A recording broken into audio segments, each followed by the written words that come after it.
পড়ে না চোখের পলক, কি তোমার রূপের ঝলক।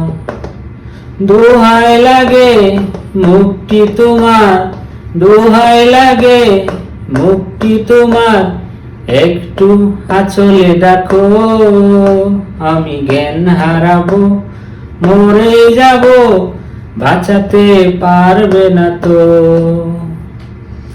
যারা গ্রামের মানুষের নিয়ে অনেক কিছু বলতেছেন, গ্রামে ওয়াইফাই যাইতেছে, তাদের উদ্দেশ্যে আমি বলি, আপনাদের তো চোখ ফুটে গেছে। যারা শহরে ওয়াইফাই ব্যবহার করে সারা রাত মেয়েরা লাইভে থেকে জামাই টুকায়, গ্রামের মানুষ এরম না। গ্রামে ওয়াইফাই যাব দেখে সবাই টিটকারি করতেছেন। তারা কিসের জন্য ওয়াইফাই নিব জানেন? শুধু বিনোদনের জন্য। একটু গান টান দেখবে, নাটক দেখবে।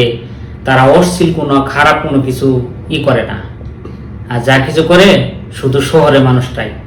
তো শহরের মানুষকে আমি বলতেছি, আপনারা গ্রামে ওয়াইফাই যাইতেছে দিয়ে আপনারা টিটকারি পারতেছেন, টিটকারি বন্ধ করেন।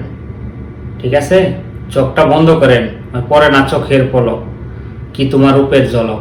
বাংলাদেশে গ্রামের ভিতরে রূপের ঝলক আছে, কিন্তু তারা দেখায় না। আর আপনারা শুধু রূপের ঝলক না, সব কিছু দেখান এই যে ওয়াইফাই কারণে। যাক গ্রামে যাক, সমস্যা কি? আপনি করে এত জ্বলে কেন?